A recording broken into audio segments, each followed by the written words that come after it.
Okay. There you go.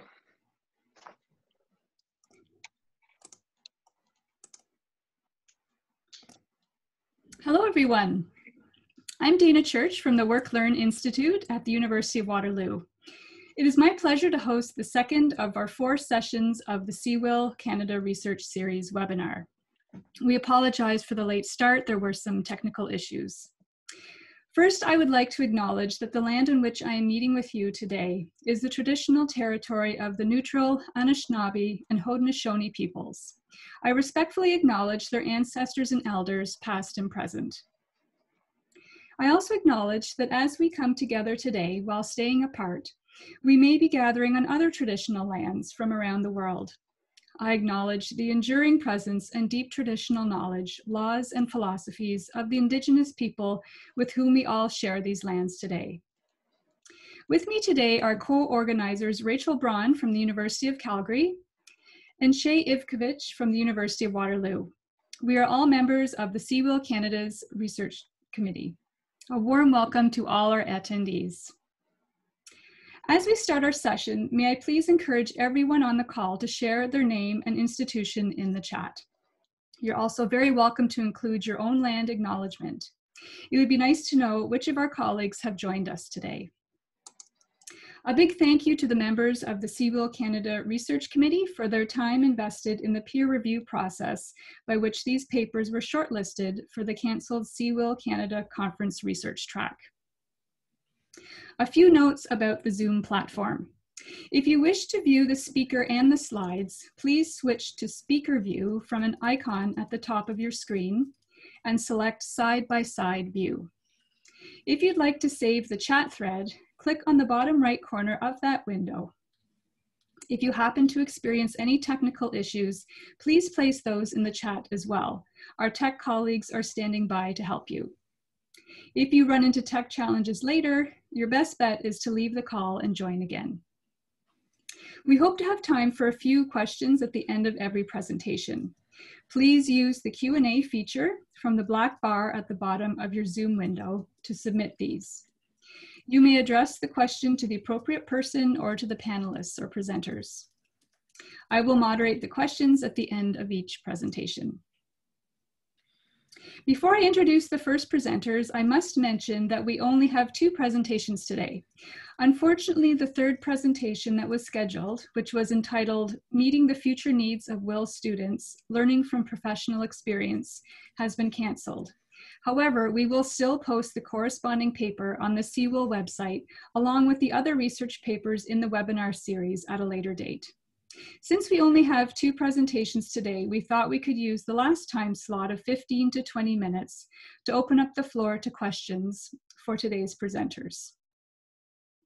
Our first paper is presented by Kelsey Curie from Fanshawe College. She will discuss her research on how faculty have brought WIL experiences into their classroom after students returned from a WIL experience. Kelsey's paper is entitled Work Integrated Learning, a Qualitative Research Review of Student Learning After Placements. Over to you, Kelsey.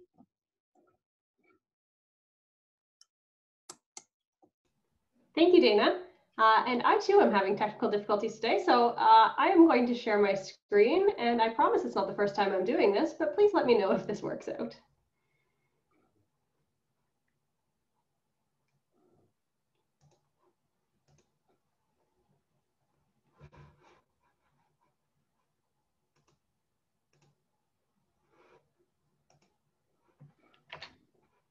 We can see it, Kelsey. It looks great. You can see the slides? Yes, we can. Perfect. Can you still see the slides? We can still see it. Yep. We're good? Yep, we're good. Wonderful. All right. So thank you so much, Dana. Thank you for the introduction. Hello, everyone. Thank you so much for joining me today. I want to tell you a little bit about the research that I've conducted. My name is Kelsey Curry. I work at Fanshawe College in London, Ontario, and I work in entrepreneurial services there at our center called Leap Junction. This research was conducted as part of a research project for my Master's of Adult Education through St. Francis Xavier University. And the research was conducted in early 2019 So this stuff is all pre-COVID-19. Just some background to get started. So some things that are quite familiar to most of us on the call. Post-secondary students engage in WIL at somewhere around a ratio of 2/3. And Kolb's models of experiential learning provide a framework for examining WIL, and many papers have discussed that through various authors. Obviously, the importance of WIL is well documented, and those of us here as part of CEWIL know why WIL is so important. And there's also been numerous amounts of research around the learning that comes from WIL and how students learn, what they learn, the types of skills that come from that. Again, very well documented. What I set out to look for was looking at how faculty and kind of through what mechanisms faculty were bringing WIL experiences into courses that were after that WIL experience. So if a student was engaging in a WIL course, what were they doing when they came back to school in order to help solidify some of that learning? Again, as I said, this research was conducted at Fanshawe College, and it was conducted in early 2019. The problems that I set out to face, or set out to learn a little bit more about, were, again, how that WIL experience is brought into the program from a faculty perspective. Specifically, I was looking at what avenues the students were using to bring that knowledge in, again, from a faculty perspective, as they returned to their academic studies, how learning was integrated into the studies, through what process that was happening, what faculty's observations were of this learning, and what role faculty played in integrating that learning into their post-WIL courses. Some of the limitations for this study were that we only received the faculty perspective only, and students were not consulted in this research. The research was conducted between March and April of 2019, so timing could have been an issue as well, and not all forms of WIL were represented in the study. So there's some possible sampling bias because of those that responded. The methods that were employed for this, again, as this was part of a work for my Master's of Adult Education, it was approved through both St. Francis Xavier and Fanshawe College's research ethics boards. And this was basic qualitative research. So faculty members at Fanshawe College who teach in teach in a program with a work integrated learning component were invited to partake in the study.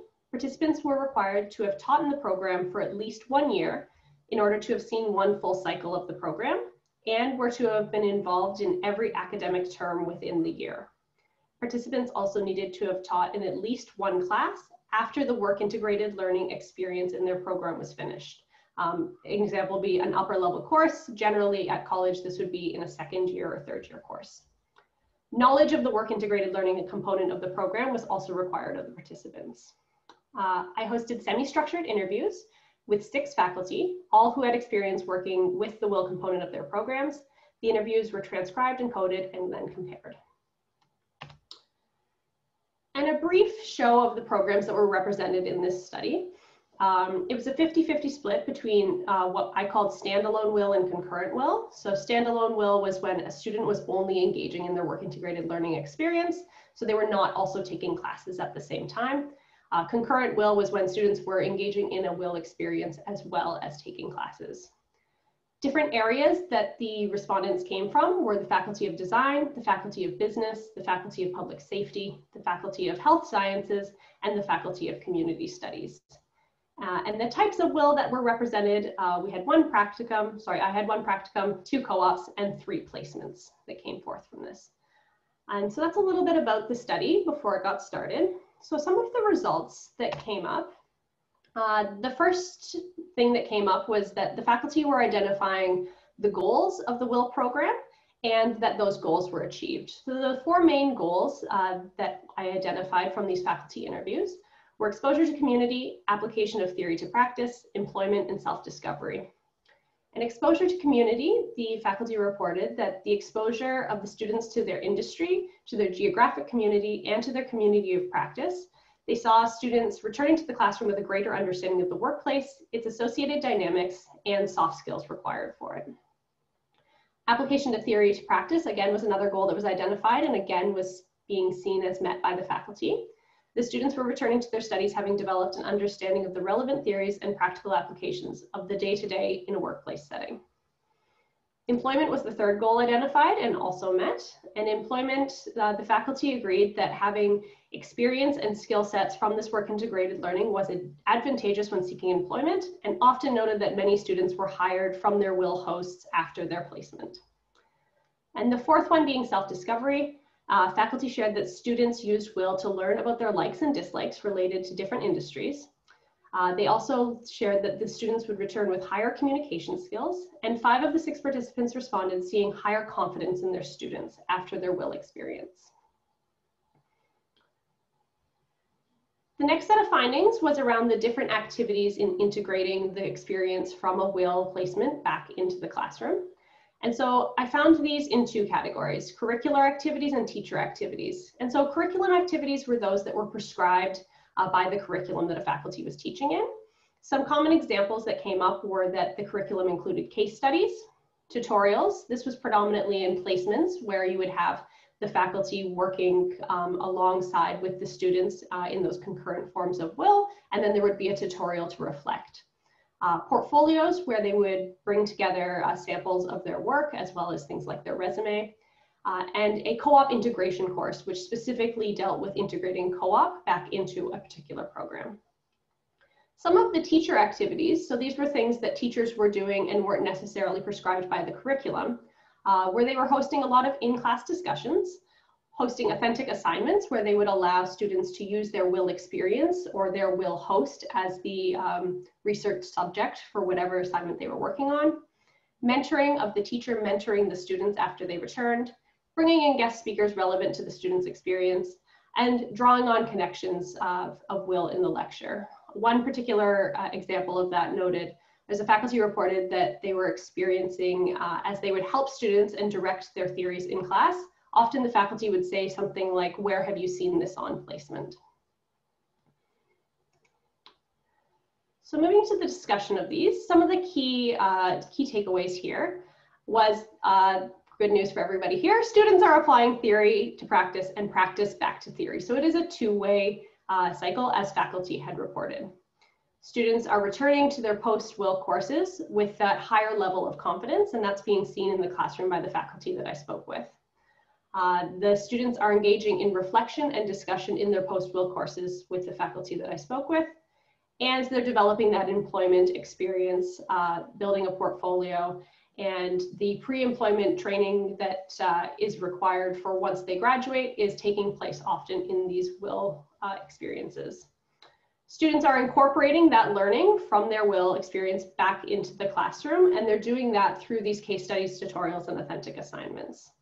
The big takeaway here was that the goals of the work integrated learning as identified by faculty matched the outcomes that faculty saw, but the curriculum and the teacher activities were different, but they complemented each other. So teachers were going above and beyond. These faculty members were doing extra things to help students integrate that work integrated learning into their post-WIL courses.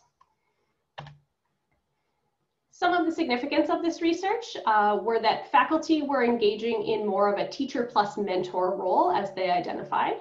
So working with these students to help them with more of their quandaries or queries, or helping guide them as they transition towards employment in these post-WIL courses in a way that they hadn't been before.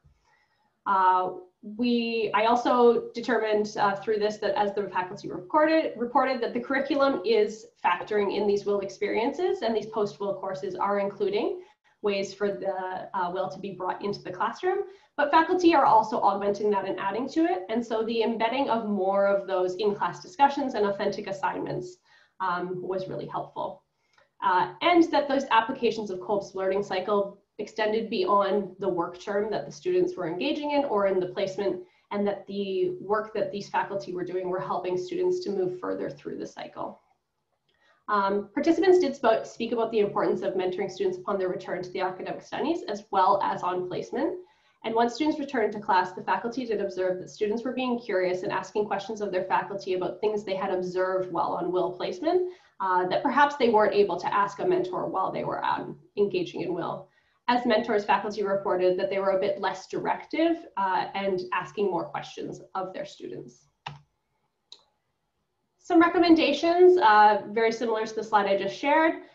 Faculty should continue to work in this mentor relationship, as it did seem effective and many of the faculty did enjoy it. But mentorship programs should be incorporated into these programs because there are others that could offer excellent mentoring to these students.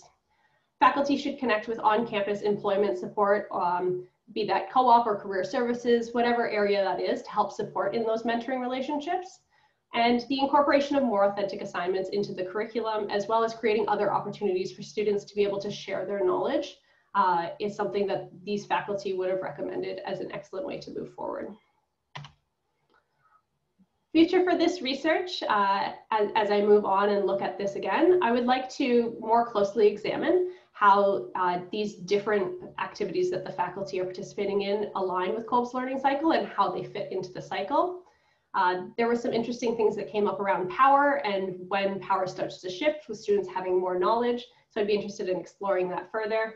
It would be interesting to see if students agree with these perspectives, as they were all faculty perspectives, and to examine the role as faculty as mentor and how that would work.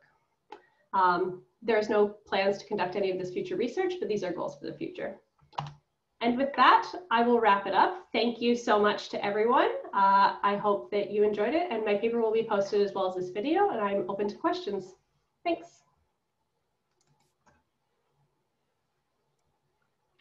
Thank you, Kelsey. That was an excellent presentation. Now the floor is open for questions. Please use the Q&A feature that's at the black bar at the bottom of your Zoom screen. I will read out questions as they come.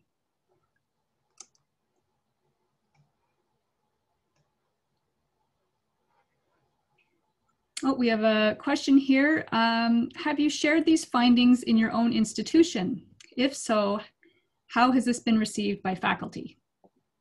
So the report was shared with faculty who participated in, and I did send the report to the co-op office, which is where I was working when I did conduct this research. Beyond that, it hasn't been shared much more widely, but so far, I completed this quite recently, so the findings have not been that widely shared, no. Great, thank you. We have another question. Can you clarify if the faculty members were commenting on WIL courses they were teaching, or if they were commenting on courses after the WIL experience? Both. So some of the faculty members were engaged in teaching the tutorials that aligned with the WIL courses, and some of them were completely separate from the WIL experiences, especially when there were the co-op programs where the students were engaging in co-op and then would be in courses after WIL. But those aren't differentiated in the findings. So the faculty were either engaging in a course completely separate from WIL, but after it or during their WIL. Great, thank you. We have another question. After your experience, you mentioned some limitations to the study. I'm wondering if you had your wishes, what would you like to see in moving this forward in our sector as a result of your research? For example, could you see a similar study be conducted in other institutions, perhaps to compare themes and to build on your findings? Certainly. I think for me, one of the biggest limitations was only examining the faculty stakeholder group. So it would be really interesting if I had a dream budget and the dream amount of time to be able to examine multiple institutions, but also multiple stakeholders in WIL. So employers of WIL students, but as well employers of recent graduates, as well as faculty, as well as students, and as well as possibly WIL practitioners as well across multiple institutions. I think that would paint a much more complete picture of how this learning river is really flowing and where these aha moments are coming from. Great, and maybe we'll have one more question and then we'll move on to the next presentation. Sure. Do you think that these findings could be relevant in bridging the gap between faculty and career or WIL services? That is my hope, and that was something that really came out of the mentorship piece, where multiple faculty members were identifying, offering this kind of mentorship, or one example was students were bringing resumes to faculty, which is obviously something in on-campus employment service. So research like this could really help, hopefully those service and faculty departments work a little more closely together as they're performing the same tasks and students have similar questions for them. Great, thank you. Thank you to all who submitted questions. I think if you have further questions, I think you can contact Kelsey directly to ask her. So we'll move on, and we'll have some extra time probably at the end to field a few more questions if some come up. But for now, we'll move on to the next presentation. So Libby Whittington West from the University of Toronto will now present research she conducted with Dr. Ashley Sterling on the benefits of student participation in a university work-study program and the impact of structured learning support on student professional development. Their paper is entitled An Examination of the Impact of Structured Learning Support on Students' Professional Development Through Part-Time On-Campus Employment. Over to you, Libby. Thank you very much. I assume everybody can hear me okay. So I really appreciate the opportunity to present today. And as I was introduced, my name is Libby West. I work at Career Exploration and Education at the University of Toronto. And I'd also like to say a big thank you to Dr. Ashley Sterling, who's joined me today, for her great collaboration. Her guidance and insights were valuable for this project. Just for brevity, I'll be the one speaking today, but Ashley will be joining me for the question and answer period.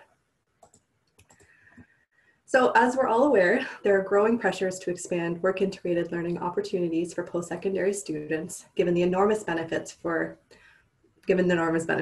example, their enhanced employability, the opportunity to explore potential careers, and exposure to workplace protocols.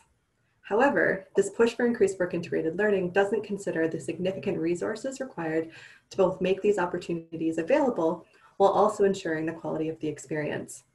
Although on-campus work wouldn't be considered a WIL opportunity, given the prevalence of on-campus employment opportunities at most, if not all, colleges and universities, we wanted to explore how leveraging extensive research on WIL quality criteria could be applied to the context of supporting students' professional development through on-campus employment. As we know, following Kolb's experiential learning theory, these benefits don't simply come from the experience alone. Providing the necessary learning framework to support students' development is critical to realizing these benefits. Among other quality criteria, the WIL literature is clear that students need to set learning outcomes, develop a plan to achieve them, and take time to reflect on those learning outcomes. Furthermore, Smith et al. Conducted an extensive meta-analysis of 13 institutions with over 3,000 responses, and their research showed that it was the quality of the WIL experience that was the best predictor of employment capabilities, even when controlling for duration or full-time, part-time status of the experience. They operationalized quality of the experience similar to Sterling and Kerr, and as well as many other WIL researchers.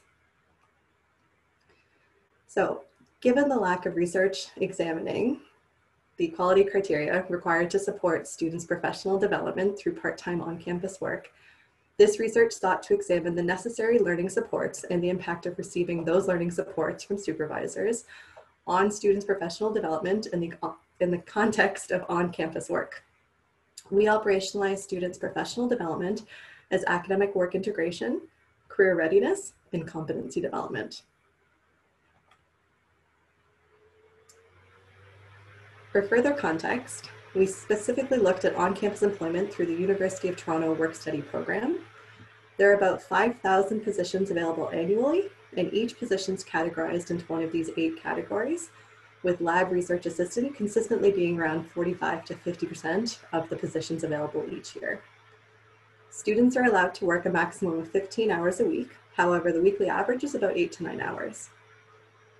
Although not a requirement at the time of the study, the Professional Development Workbook was developed as an optional tool to support students and supervisors in setting learning goals, reflecting on those learning goals in terms of their competency development, career exploration, and integration of their studies and work. So now we'll talk through how we collected the data, who comprised our sample, and how we analyzed that data. So this was a mixed method survey that included a series of quantitative and open-ended questions created in line with the 3 areas of professional development being assessed.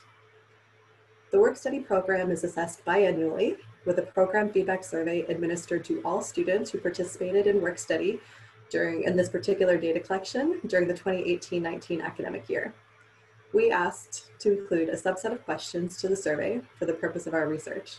Human ethics approval was received before the survey was administered, and during the survey, participants had the choice to accept or decline inclusion of their responses in the research study while still completing the program feedback survey. Of the 727 survey respondents, 9 declined to include their responses in the research study, resulting in a sample of 716 participants. So as we mentioned, at the time of the data collection, completing structured learning activities were optional. For this reason, we wanted to compare students' responses who had completed all 3 steps against those who had not received any structured learning support. So to create the structured learning support variable, we asked respondents, which of the following activities did their supervisor have them complete? Set learning goals, conduct a midpoint check-in, a final reflection on their learning goals, or none of the above. A new independent variable was created, grouping students who indicated they were asked to complete all 3 activities as one group, and students who responded none of the above as the comparison group. So this new structured learning support variable is used as the point of analysis for all of our outcome measures. And if you'll recall, we operationalize professional development as academic work integration, career readiness, and competency development. So first, to assess academic work integration, using a 5-point Likert scale from strongly disagree to strongly agree, we asked students the following questions. I gained a better appreciation of the concepts I learned in the classroom and their application to employment. The work study position strengthened my knowledge and technical skills in areas related to my field of study. And do you feel your work study role was relevant to your academic studies? With this last question having a different response set of quite a bit, somewhat, and not at all, compared to all of our other outcome measures. So for each question, using a t-test analysis at the p.001 level, students who indicated they were asked to set learning goals, have a midpoint check-in, and complete a final reflection, rated these statements significantly higher than students who indicated they received no such learning support. The results provide evidence for the role of structured learning support in helping students make the connection of their studies to the employment setting. So next, we assessed students' perceived career readiness, which we operationalized as understanding of workplace expectations, perceived alignment with future career options, and awareness of what type of work they would like to pursue or avoid in the future. Specifically, we asked the following questions using the same 5-point Likert scale. I have a better understanding of workplace expectations in terms of cultures, norms, behaviors. I feel better prepared for future work opportunities. My work study position gave me a better idea of the type of career, work experience I want to pursue or avoid in the future. As with academic work integration, those who had received structured learning support rated these statements significantly higher than students who received no learning support, which also provides evidence for the importance of setting learning goals and reflecting on those learning goals during and at the end of a student's on-campus employment experience to improve their students' perceived career readiness. So lastly, and one of my favorites, we looked at students' competency development of their communication, teamwork, critical thinking, professionalism, and decision-making skills. Students were asked to rate their skill level for each of the following at the start of their work study contract, and then they were asked in a separate question in the same survey to rate their skill level for each of the following at the end of the contract. So this was assessed by regressing the pre-test on the post-test measure for each competency and including the structured learning as a covariate. The structured learning coefficient can be read as how much higher we would expect to see the post-test measures for a student who had structured learning compared to someone who did not, assuming they had the same pre-test measure. R squared represents the amount of variance in post-test measures that can be explained by the pre-measure and the presence or absence of structured learning support. Said another way, when we control for the pre-test scores, we find the students who received the structured learning support scored significantly higher on all 5 of these post-test measures compared to students who received no structured learning support.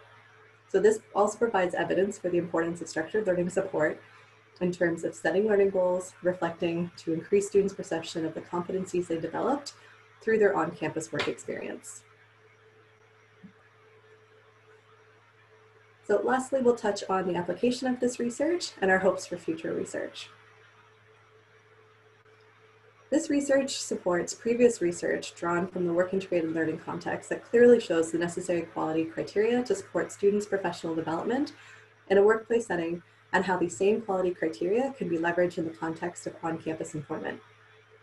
As a result of this research, it's now a program requirement that all students at U of T who are working on campus through the work-study program complete the structured learning supports with their supervisor during their work experience. This includes setting learning goals and reflecting on their learning goals in collaboration with their supervisor, connecting their workplace activities with their academic program of study, as well as broader transferable workplace competencies, and the expectation for ongoing feedback and evaluation. Given the important role of supervisors in providing the necessary structured learning support to students, we're keen to further explore supervisors' experience facilitating students' learning in this context, both in terms of the particular quality criteria for the role of the supervisor, but also their perceived benefit or return on their investment, so to speak, as this information would be critical to encouraging and supporting other supervisors to appropriately support their students' learning. So to summarize, in line with previous research on the quality criteria for supporting student learning in a workplace setting, structured learning support significantly positively impacts students' professional development gained from on-campus employment. And now, if you have any questions. Thank you so much, Libby. That was excellent. Yes, the floor is now open for questions. Please use the Q&A feature that is at the black bar at the bottom of your Zoom screen. Okay, we have a couple questions that has come in. So the first one, how did you decide on the categories of academic work integration, career readiness, and competency development? And how did you decide to analyze those specific competencies? Yeah, that's a great question. So not seen on the slides that I showed you, but the next slide is a big thank you to Jeff Burrow, our data manager at the division. So he definitely helped with the data analysis side. T-tasks I'm pretty comfortable with. I will not lie, the regression analysis was not me, that was all Jeff. So a big shout out to him. So any very specific details about that, they would have to be directed to him. But in terms of the 3 areas of interest, for me, competency development is always one of my most exciting or things that I'm most concerned about for students, because I'm fully confident that our students have the skills necessary to secure the jobs that they're looking for when they graduate. But are they able to identify what those competencies are that they're developing and being able to articulate them? So the competency piece was become like my personal priority. And then particularly because we were leveraging the WIL framework, the idea of academic work integration is so cornerstone to a WIL experience. So we wanted to share that, examine that. And then also because I come from a career lens, the career readiness or career competencies was also a key piece that we were interested in. So that's really how we landed on those 3. Great, thank you. Next question. Considering students' different learning styles, do you adjust the structured learning support to different formats? Yeah, that's a great question. So at the time of the study, structured learning wasn't a requirement. We had resources available, which were kind of offered as a secondary piece to both students and supervisors. So it wasn't on the main website, it wasn't part of the main communication, but work study was relaunched afterwards as a formal professional development opportunity for students with that expectation that the learning was a part of it. So at that time, we had the professional development workbook, and then shortly after we actually launched a series of e-modules to replace the workbook. The purpose of the e-modules are almost the same as the workbook, but it's just more interactive content, video testimonies from students sharing their own reflections about their experience across those 3 kind of key areas. But when we communicate this out to supervisors and students, we're very clear that these are optional tools. So setting the learning goals, so the structured learning support, that's not optional, that is an expectation. But how supervisors choose to support their students' learning, it could be through the e-modules, it could be through the workbook, or some other process that's already in place. Because in the feedback survey, we also asked supervisors, did they actually do this with their students? To get a sense of how many supervisors were doing this from the supervisor piece. We only were speaking today about the student data collected, but we also have the supervisor data.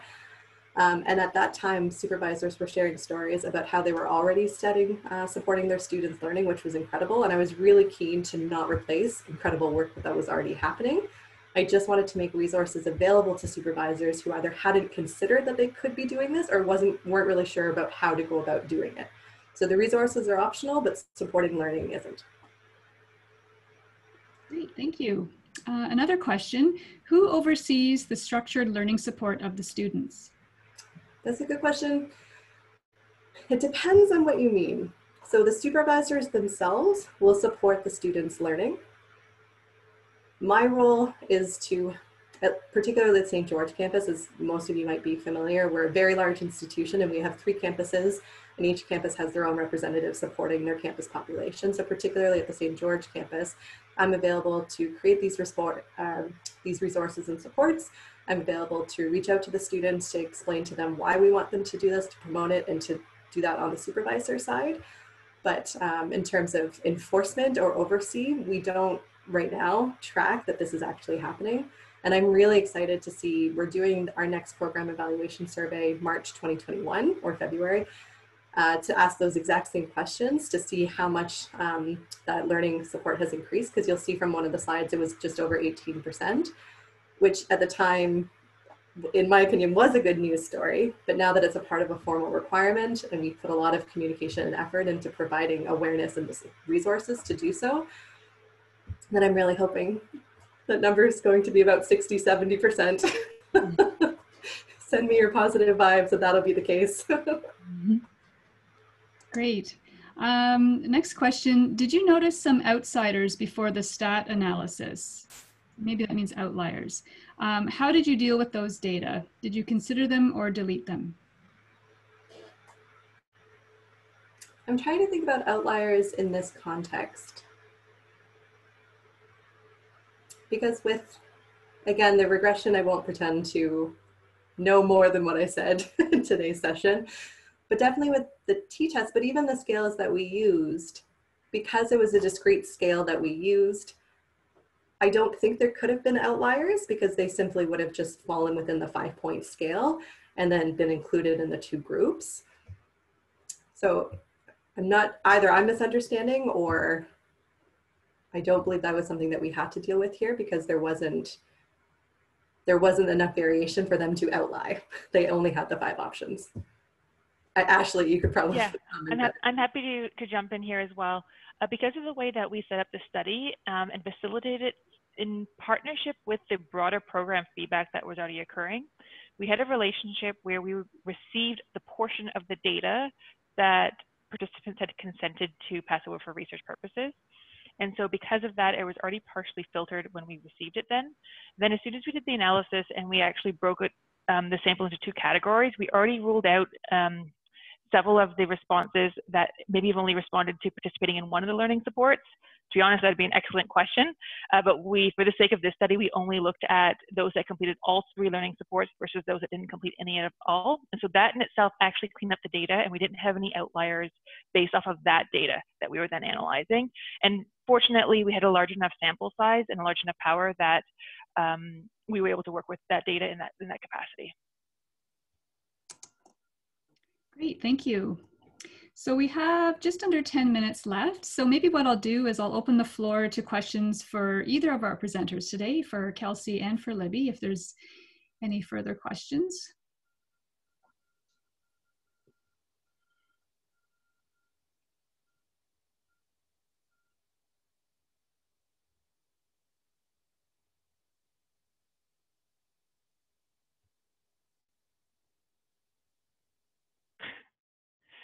Jennifer, you're very kind.